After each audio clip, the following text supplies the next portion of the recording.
What is up, everybody, and welcome to the Reil Talks podcast. My name is Mike Singletary. And I am Frank Chen, and we are going to be your hosts. And what we're going to do is break down what it takes to live life on your terms through entrepreneurship, specifically real estate investing. So we're going to hit it hard, the good, the bad, and the real, because that climb, as any entrepreneur knows, is never smooth. So let's get real. This is Dean Rogers. He's transitioned from the NFL to corporate America to real estate investing. He's been an investor for 10 years and has done over 500 deals, rental portfolio about 10 million. He's a real estate coach, and he strives to help other people become successful in this real estate investment business. Is there anything else that I missed there, Jane? That's pretty much it. That's the highlight reel elevator pitch. Yeah. Yeah, I mean, first off, I've had some friends that were in the NFL, and I've had some friends that couldn't make it and they should have made it. And I know how unbelievably difficult it is to get into the league, and the commitment, you know what I mean? Yeah. It requires to be at that level, because even it's kind of like the worst NFL player was a absolute stud superstar throughout his life, right? And you walked away. Yeah. Right? Is that the story? Because that's what I researched. That's the story. Yeah. It was crazy, man. I mean, we go on and on and on about all the stories. It was a cool thing. It was a cool experience, man. It was crazy. And you're right. Like, the amount of people that are good. I was not the fastest. I was not the strongest. I was not the tallest, the most athletic. Like, it was. There has to be so many things that just fall into place. Yeah. Now, of course, like in college, I was first team All-American, in the nation, and like things like that. I had to be that level of, I had to be that good to be in the position. But man, when I was just after college training for the NFL, I came across so many insanely gifted athletes, and it might have been that they just weren't that same athlete or player on the field. Like, they were an incredible physical specimen, but maybe they just weren't a football player. Or, man, they were like the most athletic person I've ever seen in my life, but they just didn't have the smarts or maybe the emotional capability to like stay focused and stay in it and stay disciplined. And like, so it's so many things that had to come together to be in that position. And then to be there was literally like the most insane experience, like a childhood dream. Wow. And just to like rattle off all the highlight reel of that. I mean, from one day to the next, I'm playing video games with, on Madden and FIFA, and, I'm playing with these guys. And the day after, I'm in the locker room with these guys, shaking their hands, and they're my teammates. Like, literally, one day from the next. And they could not be more polarizing of what life was like from one day to the next. And now all of a sudden, dude, you're a superhero. You literally are. And everybody from your friends, family, acquaintances, people you never knew you, are wanting a part of you. They're wanting to reach out and like connect with you. And, walking down the street, people following you to your car, people wanting your autograph, supermodels walking through the hotel before games, like just crazy things. And then the surreal part of like, you see these people on the TV, on ESPN, doing interviews, making plays, top 10 videos on ESPN, highlight reel stuff. And now you're on the field with them. You're playing with them. You're catching balls from Phillip Rivers. You're like, I don't know, dude. It was so surreal to go through that and see what it was like on the inside. And I think, flash forward to my life now, seeing the rich guys in real estate and stuff like that. We're all just people, everyone's just a person. You've heard the saying, everyone puts the pants on the same way. But what separates 99% of the people to the 1% is just that extra effort, that something extra special. That's what I think I've taken away from this whole experience, and like having a lot of time to reflect on it. It's that 1%, dude. because there's a lot of incredible, talking about the sports side, incredible athletes. There's a lot of incredible entrepreneurs. I've seen a lot of really smart people that just haven't made it. Just haven't. I've seen a lot of dumb people find a lot of success. It's that 1%. It's just getting gritty and just going as hard as you can and being relentless. And dude, on my journey through the entrepreneur world, like I've had the living crap kicked out of me. And I've had to have some gut checks. Like, dude, am I made out for this? And I think the biggest thing for me was, coming from the NFL and walking away. It was so hard. Like I was so torn to do that because I knew in one hand I had the dream, the childhood dream, and everything that came with it, the money, the fame, the notoriety, like, living out your childhood dream. And then I had my health. And I don't know if you know this part of my story, but, when I went to the Chargers, Norv Turner moved me from tight end to fullback. Mm-hmm. And that's different game. It's a completely different experience. Yeah. At tight end, I loved playing tight end because I ran out and catch passes half of the time. And I got really good hands. I'm super offensively minded. I love to score. I'm all about it. So I want the ball in my hands as much as possible. So, you go out, catch passes. Tight ends are a good target in the NFL.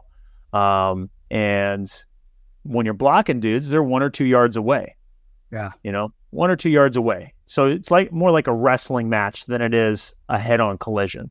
At fullback, dude, you're 10 plus yards away from the guy you're going to hit. And you're usually not hitting the small dudes. You're hitting the biggest dudes and full speed. Like, let's go as fast as we can and let's kill each other. And that's what it was. Battering ram. Essentially. Yeah. As a fullback, that's your job, right? Batter ram, crash test dummy, like whatever, however you want to think about it. And I was good at it, really good at it, actually, because I had in my mind, like, I'm not messing up this opportunity. I'm going all out. And in order to do that, I realized firsthand experience, if you wanted to hit the correct way and square up to the guy and hit him with your shoulder, which is the way you're supposed to hit, you were not as effective as if you were to just run straight on, head first, and just blast him right down the center. Put your head right into his chest, right? And when you do that, you're crushing your skull in every single time. Yeah. And so for the first time ever in my entire career, Mike, I had to start icing my head after practice. Practices were actually more intense than games. Games were a relief. Yeah. Because there was not as many reps. There was not as many reps. Yeah. In the game, there's not as many reps. As fullback, you're not in on every play. The plays that you are in, not everyone is ISO right down the middle, taking on the middle linebacker or a defensive tackle or something. So it was like a relief, but practice, I was just talking with another NFL guy at a mastermind event that I ran into. First time we were talking, and we had like a heartfelt conversation. We saw each other's souls. Like we were so into it. And we were both saying the same thing. He played for a handful of years as tight end in the NFL. And he said the same thing. Like, I was almost surprised he had the same experience. He's like, dude, practices were worse. Yeah. I was like, dude, that's what I always say too. And because it's those repetitions, man. And at fullback, it was just so punishing. So made the hardest decision, walk away. Didn't tell anybody. Didn't tell my family. Didn't tell friends. Like, it just weighed. Didn't tell anybody. Dude, that's a heavy decision. And I know for a fact you've had many sleepless nights sitting there thinking about that because you worked for that your whole damn life, right? Yeah. I mean, that was your dream. My whole life. I still wake up having dreams to this day of being back in the locker room, getting ready for a game, practice, or whatever it is. and like my heart's pounding, because it's like it was my whole identity. It was my whole life. I mean, I think back to high school. I didn't drink in high school because I wanted to get to college. I wanted to, treat my body right and be the best that I could. In college, same thing. I didn't go out and party and rage and, do drugs and alcohol. Like, I didn't do any of that stuff. I stayed focused because I was on my mission. And here I am, and opportunity met preparation, man. I made it, and it was incredible. It was just that one thing. You literally, the hardest thing about football. I mean, it's the modern day gladiator sport, and I love football. I love it so much because of everything it did for me and just how fun it is and how, manly and intense it is. Like, it's a tough guy kind of sport. But the one thing you literally almost can't avoid, no matter what position you're in, no matter how skilled you are, you're going to have some head collisions. It's just, you're going to get rocked. I mean, and even if, with Seau and all those other guys that had to deal with that. I mean, Yeah. the one thing I'm hearing within your story is obviously discipline, right? But Yeah. more importantly, you have a strong vision of what you wanted, and you're making a very tough decision, because when I'm Yeah. hearing that your vision of what your end goal was way stronger than what you were going through right then, which is pretty damn strong, right? I mean, it's pretty damn Yeah. badass. You're in the NFL, you're in the locker room. You hear a lot of ex-players going, "What's the one thing they miss the most?" Being in the locker room with the guys, right? Yeah. We Yep. just walking away from that because of this vision, I'm assuming, right? Yep. Yeah. It's the hardest part about it, but the vision was, living a long life at that point, once I was there and in it. And it just sucks. The one part about the game you can't avoid is, even if you're rocking some dude, like, you're getting side effects from it too. And I had the question of, ice in your head. I've never heard of that. That's amazing. dude, You it was know a what I'm saying? it was a trip, dude. I felt like I almost had to hide it. Like, this is another thing. Like, I had a concussion when I was with the Chargers. And did I go run up to the trainers and say, "Hey, take me out, I got a concussion"? Definitely not at that time. It's like, no, I'm not getting off this field. I'm not telling anybody. And that's kind of how it is. That's the protocol thing, right? I mean, like Mhm. they have now. At Yep. that time, it was probably a sign of weakness to do that, I'm assuming. Oh, dude. Yeah. And it still is. It still is. Regardless of the protocol or not, it still is. And some are so obviously bad, like, all right, you can't go back in because you can hardly Like Tua. function. Yeah. Yeah. Yeah. That That's was that. crazy. So, talk to me about this transition, because you're going, you're living life at, 1,000 miles an hour, right? I mean, you're just, It really was. yeah. I mean, going through what you just went through and being that gladiator and having that notoriety and all that other stuff, to going into the private sector. Was that an easy or a tough transition after you made that decision? I mean, what was that like? Fortunately, it was pretty easy because of the fact that, I made the decision without looking back. Now, emotionally, I buried it. I buried it down. Because, I mean, to make such a big decision, this is a life-changing decision to walk away from something like that. Reflecting back on it, I buried it so far down, and I just moved forward. Didn't look back, And so I was fortunate to get a call from one of my college buddies, and he was like, "Yo, I know you're done. I'm working for this tech company. I think it'd be a great opportunity for you." And he walked me right in the door, past all the red tape, all the normal big, tech company, software company, normal interview process, and basically got me the job right away. So that was incredibly helpful. But it was like, was it boring for you? I was excited. It was something new. It was, again, for those first handful of years, dude, it was just like, it was really hard because I literally had to start all over, Here I am, I got a 7-figure, 3-year contract, and now I've got a $65,000 salary in the San Francisco Bay Area. And that's a negative income living in the Bay Area. You know what I mean? Yeah, absolutely. but I was excited at the opportunity of, all right, let me create this new life. I'm sure I'll be able to climb the ladder, and, life after football, I knew there was eventually going to come. This kind of aligned with what I expected it to be. What it didn't turn out to be is I didn't get into a position that was like a sales position. Because to be totally honest, you meet me now, you'd think I'm an extrovert, like I'm a sales guy, I'm a marketer.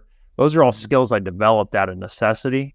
Dude, in my heart, my core, like me as a younger person, I'm truly an introvert. Like sports was the way that I spoke.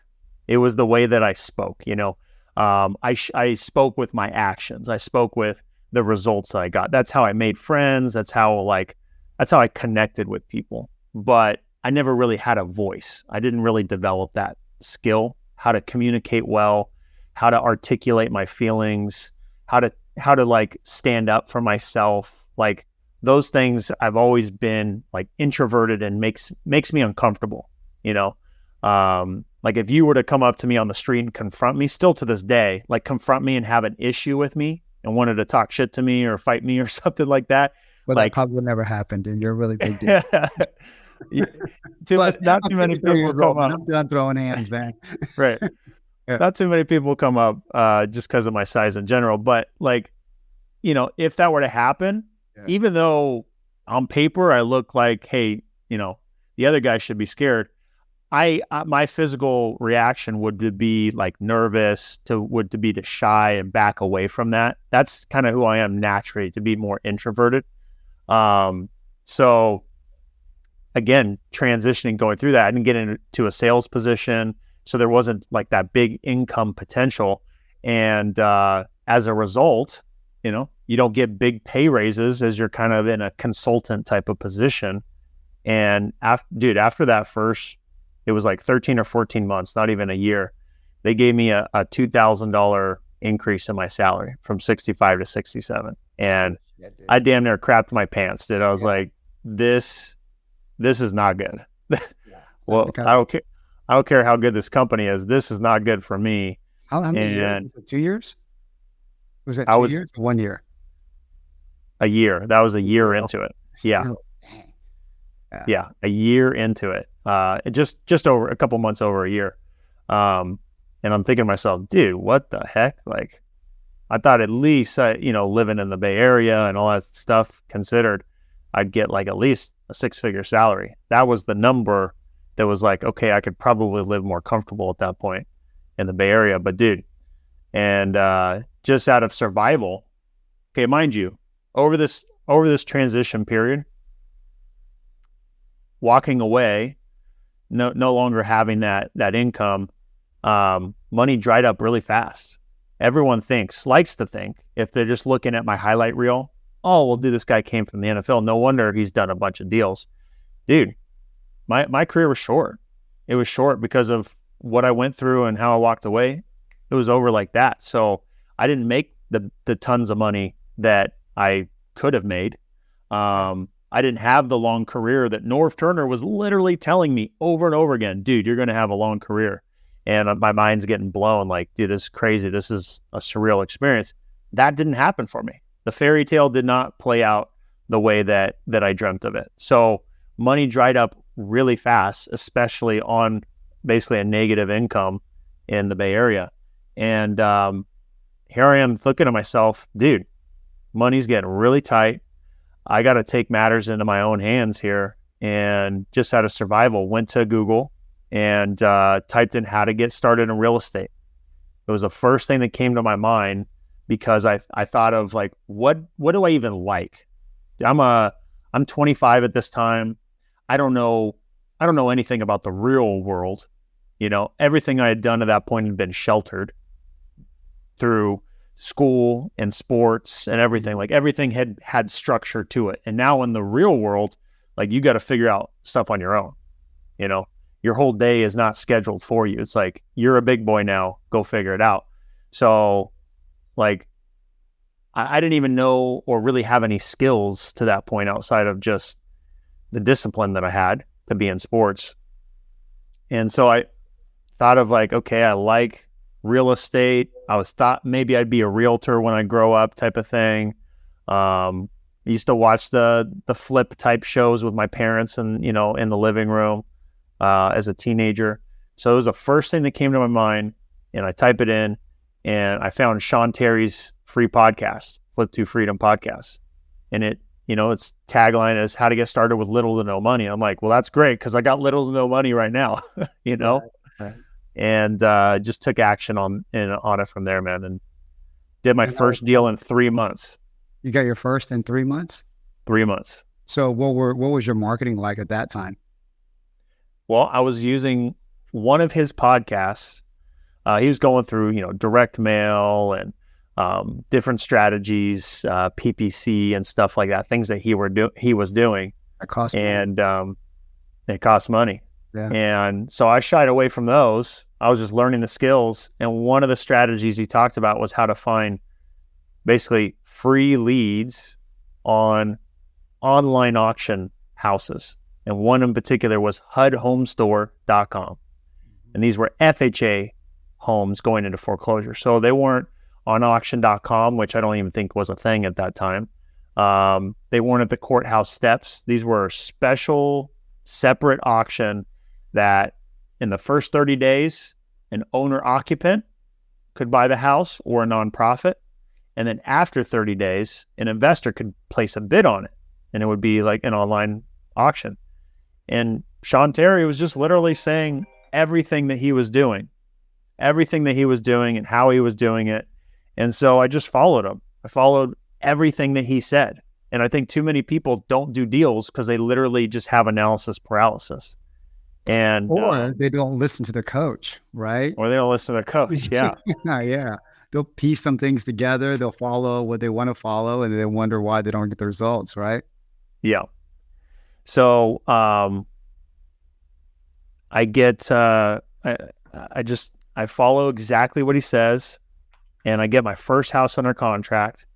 Now the part I love about this story, it's so super fun to tell, that I feel proud that I was resourceful in this moment, because I followed what Sean was saying, and I had a hiccup. So I got the property under contract and I couldn't find a buyer, right? I'm going to wholesale this house. Don't have any money to buy it myself.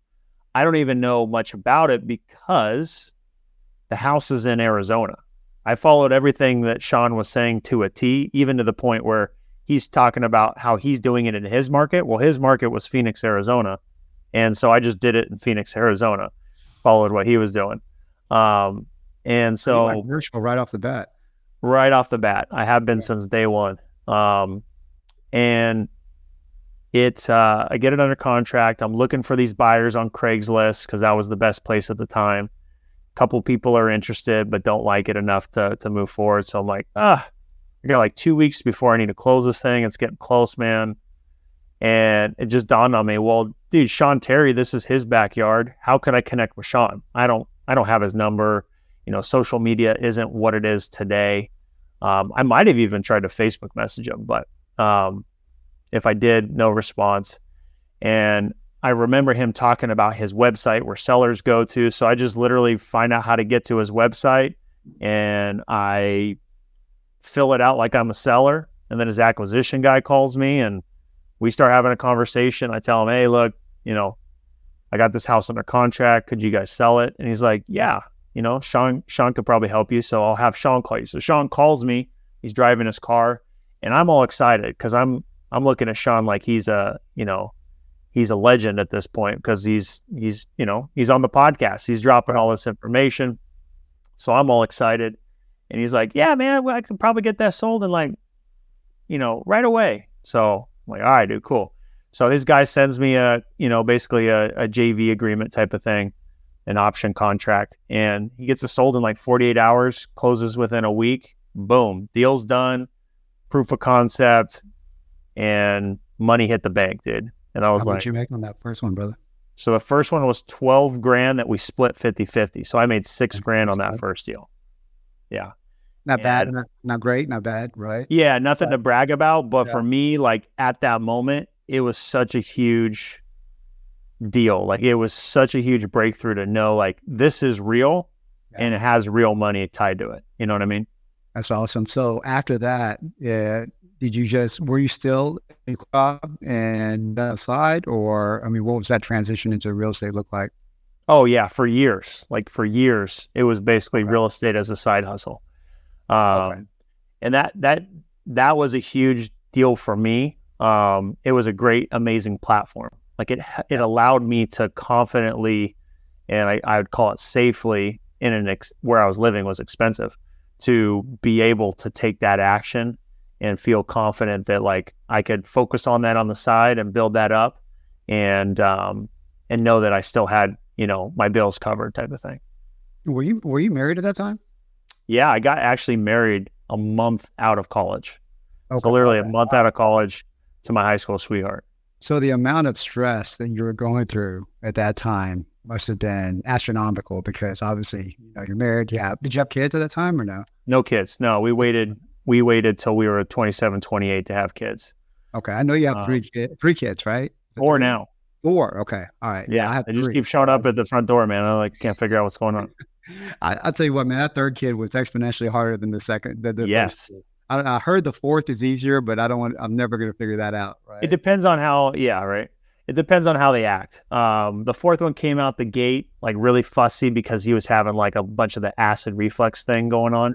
Yeah. He's really chilled out, and that's kind of like subsided. So he's super chill. It's hilarious. It's just a zoo. It's just awesome. A bunch of animals running around. I know, it's complete chaos, and they're out of town for like a couple weeks ago. I had the weekend to myself, guys' weekend type of stuff, and they're out of town, and there's like a void because it's so freaking quiet, right? Yeah, I'm not used to it. I didn't like it. I mean, I hated it. Truth. Isn't that crazy? Yeah. So yeah. I for the first time in a while, like I was out of town 2 weeks in a row, and they were like, Sunday through Wednesday. At Mastermind in Florida, Family Mastermind, right. And then the following week was at Ryan Pineda's event, Tuesday, Wednesday, Thursday. So it felt like I was pretty much gone almost about 2 weeks. I felt lonely. Like during the day, the days were jam packed, meeting people, talking to people, and having great conversations. But dude, in the evening time when I was in the hotel room, I was super lonely and felt sad. Like I felt like a huge void, like you said, man. And I feel the same. That's why I limited my my mastermind only to a couple a year. That's one of the reasons why I like families, because it only has 2 a year. You know what I mean? I'm in another one that's 4. One's coming up. I'm not gonna make it. I just don't want to travel. And I've established my life like that as well. Yeah. I think the one thing we do have in common is that I make all my decisions with the end in mind, right? Like we switched to virtual wholesaling 4 years ago because I want to work off my laptop anywhere in the world. It sounds like for you, obviously you left your dream because your thing was health, and having this other vision was even more important to you than that current situation, So it's super important. Let's dive into your current business, man, because I know, we're in the same club. We're in the 10-year 500 club, right? And I came from a different industry as well, totally different. So I know what it's like coming in, not knowing anything, and then trying to build it on the way. I don't know, up or down is the right word, because it's a little bit of both, right? Tell me what your current business looks like. Yeah. So the business now is super exciting, man. Super fun. I got a team of 8 people now. Awesome. Started out with just me, right? Started out with me, and then I found my now still current business partner after being about a year and a half into the business. And that's been a blessing. Just to touch on partnerships, I've seen either really good partnerships or really bad partnerships, and I'm a big believer in partnerships because I've experienced personally the exponential effect. When you got 2 people that are like owner mindsets, that are driven people, if you're on that same wavelength and both driving and pushing, and you complement each other, then you can accomplish a lot more. I've seen a lot of people where one person's, more skilled or more ambitious than the other person, and then there's resentment that's created because people aren't pulling their weight, and then things fall to the wayside. we've gone through seasons, me and my partner, we've gone through seasons where one is quote unquote performing better than the other. And one of the things that I really appreciate about our relationship is there's not only been that experience, but we've also had the experience where we've made mistakes. And you could point a finger. You could say, yeah, dude, you really effed up there, man. You really screwed us over. Like, what's your problem, man? Why'd you do that? But we've never pointed fingers. Never. So we're showing grace with each other. We have, yeah. And we've always just had the optimistic, positive, dreaming kind of mindset of like, you know what, man, we made a mistake. Let's go get back in there. Let's go fix it. Let's go get some more deals, you know? And that's always been dude, it's super awesome. And I'm thankful to have someone like that. I joke that we've never had an argument. We've never raised our voice at each other. We haven't done the finger pointing. We've played around with each other, you know, here and there. It's kind of messed with each other. But I joke that I've maybe heard some annoyed tone from him before, like a handful of times, but I got to give him grace. He was going through a divorce at the time, so maybe it was just carrying over a little bit. But, you know, we really love each other's relationship because we've been able to go through so much. And there has been big ups and big downs. We've made some like catastrophic mistakes together, losing hundreds of thousands of dollars, and been super painful. But nonetheless, there was no finger pointing, and we got through it, you know, together. So yeah, I mean, that's amazing because I truthfully, I've always wondered what it was like to have a partner. Like I've never had one, but I'm not opposed to it. I just haven't found that other, I don't know, yin and yang type of thing like you have, right? yeah. And the fact that you have, I'm assuming he's going to be an alpha just like you, right? So you have two alpha type of personalities that has the ability to give each other grace and pulling for each other at the same time, always for an extended period of time is amazing. Yeah, it's interesting. It's funny you use the word alpha because, you know, I wear a lot of different hats. Like there's still that part of me that's the introvert, and there's the part of me that's developed the extrovert. So there's times where, you know, like I'll sit back and I'll be quiet and I'll listen. And then there's times where I need to be really vocal and I need to drive and I need to lead and I need to push. And so somehow, some way, you know, we complement each other really well to be able to navigate that together and really complement each other and not really step on each other's toes. Somehow it's like is there a secret? I'm sorry to cut you off, but is there something in your communication or your relationship that enables you guys to have that type of relationship? I'm just asking for other guys that are, or other people that have partnerships and they can't seem to have that same, you know, synergy with them. Yeah, I think what it boils down to, I'm just thinking out loud, is thinking about the two of us is we're both driven, we're both ambitious, we both want to, you know, win and succeed, but we don't let our egos really blow us up, you know. I could sit here and brag about him. He's got some other things on the side in another partnership that I'm going to start to get involved into. He's doing some commercial deals, having massive wins. I mean, like, let's go brag and tell everybody type of wins that are coming down the pipeline. And I'm just now getting pulled into that as well. So I'll have some exciting different stories to share in the near future. But like, he could be super ego driven. He could be, you know, a jerk. But you wouldn't get that sense. And I think from both of us, we'll talk about what we're excited about, but the compliments I enjoy the most from people, and I don't mind sharing it out loud, is like people saying, "Hey dude, you're like really humble." Or like, "Hey, you come off as a good guy." Like that's the hugest compliment I could possibly ever get. And that comes, I think, back to my parents. And I think his parents were the same way with him. Like, "Hey, work your butt off, go win, be successful, but like, don't be a jerk," you know? And so to kind of like wrap that whole thought up is, I think that we're driven, we care about being successful, and doing everything the right way to make that happen. That's another important thing. We're not like doing gray areas. We're not cheating. We're not lying. We're doing everything the right way and treating everybody with respect. That's huge, core value type stuff. But we're willing to sit back and listen. I think that's where it all comes together, is with all those things, we're willing to listen and be a learner. We're willing to learn from experiences. We're willing to learn from others. We're willing to receive new information and think about it and process it. And so as a result, it's not sitting here talking about all these great things I do. It's more like, tell me more about what you're doing. I want to learn, and always be trying to grow and get better. That's I think, something that we both do, and is what has helped us to continue to improve and get better, each and every day, and look back and be like, wow, we keep getting better and doing bigger, better things. I mean, that's so powerful, brother. And I think you nailed it. First of all, I met your partner by accident. And he's a super nice guy, and everything that you're saying, and I caught that too, right? You would have no clue. You would have no clue that I've developed and practiced the skills of like telling my story and, relationship building, all that kind of stuff.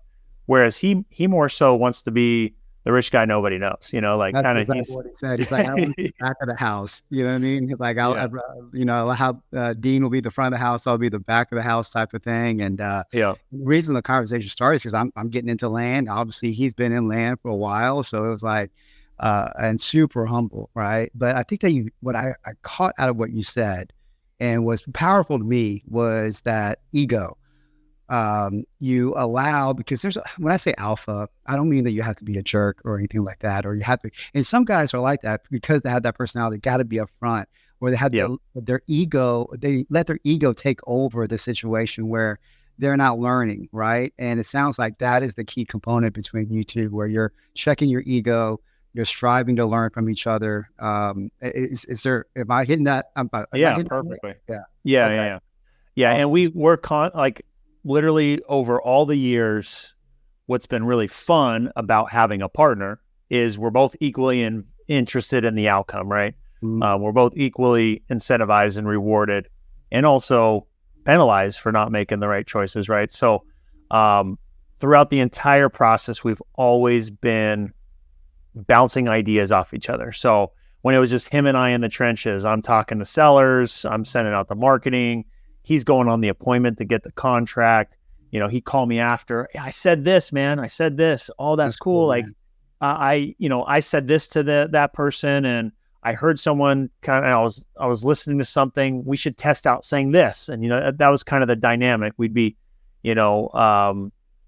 working through that together. And now it's like, we're thinking about a new idea. Should we do this type of marketing, or, what should we do to tweak things or motivate the team? And it's just always bouncing stuff off each other. That's just really fun, That's such a valuable resource, because most of us are islands, right? I mean, we're all, and especially what they say about lonely at the top. Whenever you're leading people, and if you don't have a partner, it can get unbelievably lonely. So awesome that you have that type of relationship.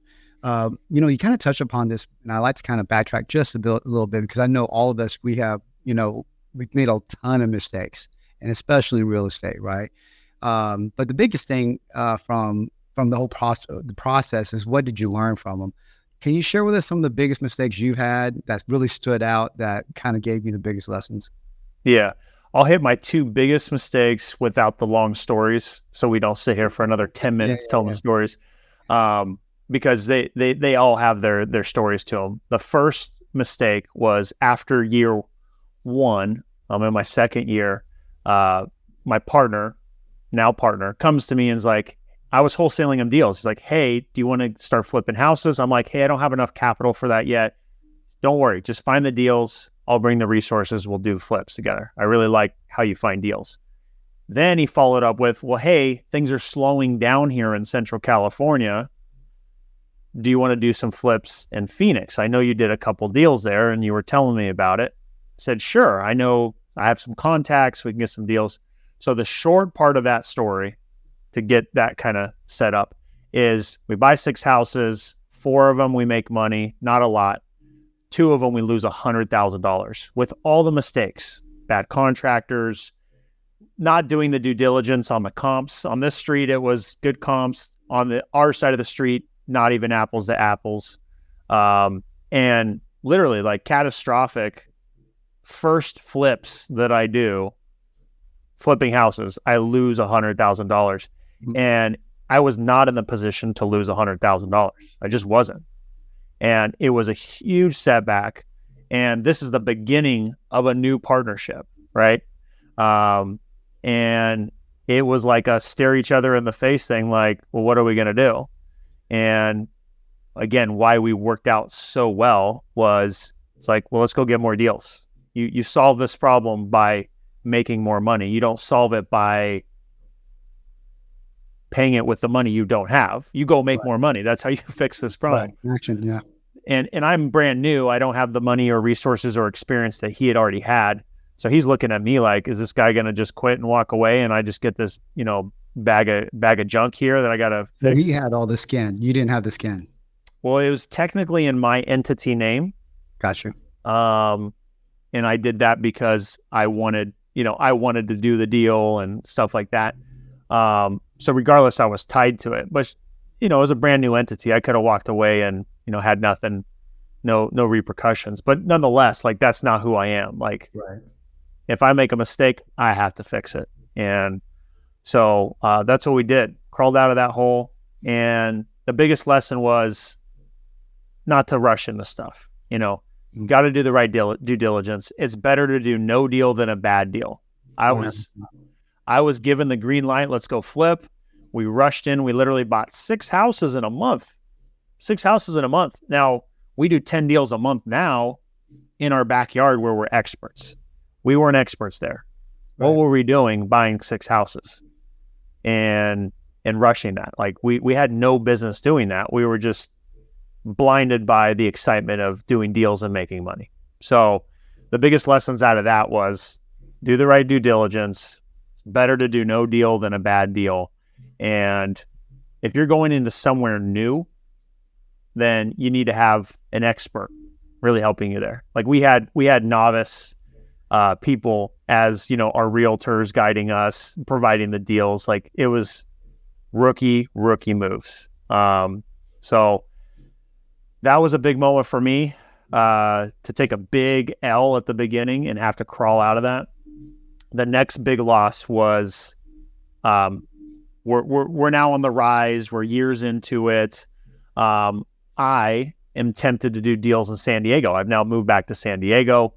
I'm still doing my flips in Central California. And someone in the circle of trust says, hey, here's a deal. It's a new construction deal.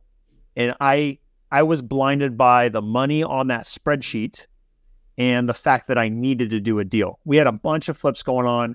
Cash was tied into those deals, and I was feeling cash broke, and I was about to have my firstborn son. Okay.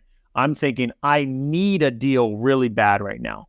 And so to cut through all the long story, without any due diligence, I'm not joking. It's embarrassing the level of no due diligence I did. I could not exaggerate it enough. I didn't call anybody. I didn't call the civil engineer who was on the paperwork that said the plans were permitted and approved.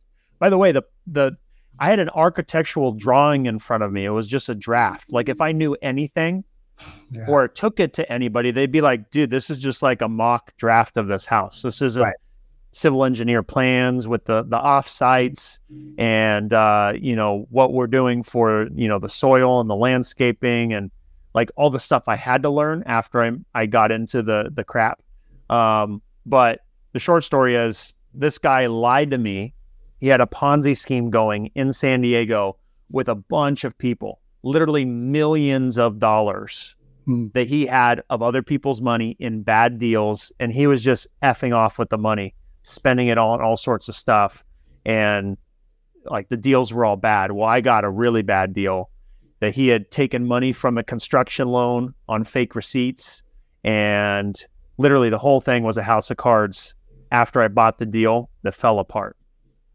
And I had to go negotiate and short of begging and pleading, had to like figure out how to like rope this thing in. And I ended up selling that piece of dirt as a piece of dirt for a negative $187,000 loss that could have been way bigger and worse. Ouch. Yeah. And all my cash is tied up in the flips. I had to, and I'm like needing this deal. You got family. I mean, you're stressed to the max.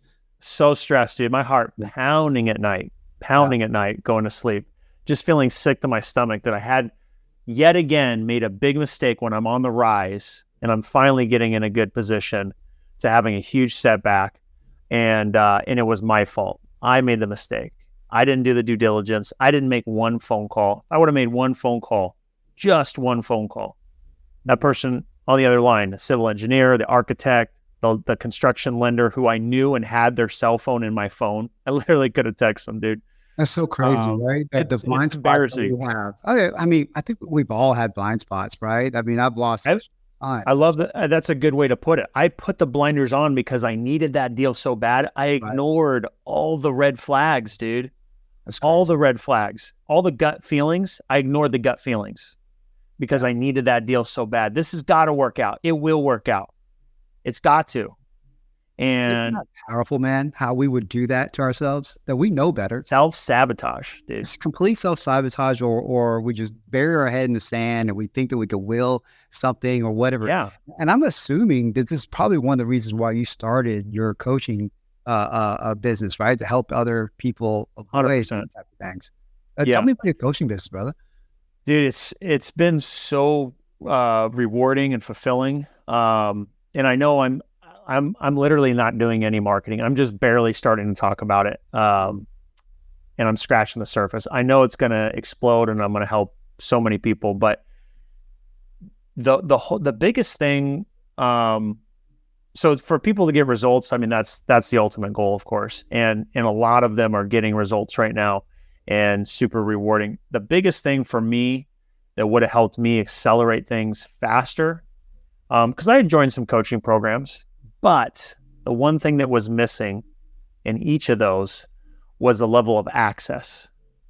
Having that person in your back. So in your back pocket, literally able to text with confidence, and get information. And on silly, stupid questions and really complex, difficult ones. Right. And I think that's one of the biggest missing things. Some of the programs I joined, I would have, a couple coaching calls that I had access to, and I had to schedule that call and find a availability on the calendar. Like, I need an answer now. Right. And it might be just like, which postcard should I use to send out for this mailer? Like, it might come down to that level of simple, just-in-time type of information I need. And so I think a lot of the mistakes I made were because I didn't have somebody I trusted I could text, and felt confident to do it. And so being that resource to somebody as part of my coaching program, not only do you have, all the online course material, we've got a couple group coaching calls a week, but I give you my cell phone. And with all the experience that I have, I would only hope that you having my cell phone and being able to text me anytime you want, that's going to help really accelerate that learning curve, And I know the ones that are definitely messaging me the most are the ones that are getting the best results, So it's just been super fun to be able to see firsthand, just starting last year coaching students, people getting literally handfuls of deals, changing their lives and believing in themselves and growing when they were unsure of themselves before. I mean, that's just super fun, man. That's awesome, brother. Yeah. I agree with you on that when it comes to coaching, because sometimes even if you have access, you feel bad about reaching out, or they make that environment where you're not totally comfortable. And to your point, sometimes you need that real time. Hey, listen, is this a good idea or not? I got to make the decision right now, not next week. Right. So that's awesome, man. Thanks so much for joining, or thanks so much for sharing your story, brother. How could they find you? Yeah. So the best place to go is just to deanrogers.com. You can find all the information about the coaching program there. You can see all my social media stuff if you go to the top there. Instagram's at Dean Rogers Real Estate. I always tell people with the most enthusiasm, like, reach out to me. If you're listening to this right now and you've watched it this far, you've watched 52 minutes or however many minutes it is into this. 55. Yeah. However many minutes you've listened to this. If you don't reach out to me personally, which I will message you back personally myself, then that's a missed opportunity, a huge missed opportunity. Connect with me. That's the whole purpose of listening to this, is to get information and relationships. So reach out to me. Instagram is at Dean Rogers Real Estate. YouTube, you can see I got a bunch of content talking about my deals, having great guests like you on, right? Interviewing people like you. So you can go to youtube.com/Dean Rogers. But yeah, DeanRogers.com is a great place to start. Awesome. Well, that's a wrap. Thank you, Dean, for sharing your story with us. And until next time, guys. So that's a wrap. Thank you, everybody, for tuning in. I hope you received value from this episode. If so, please share this podcast with your friends so we can help more people just like you. Also, hook up with us on Facebook, IG, and YouTube at Reil Talks. That's REIL Talks. So until next time, keep it cool and keep it real.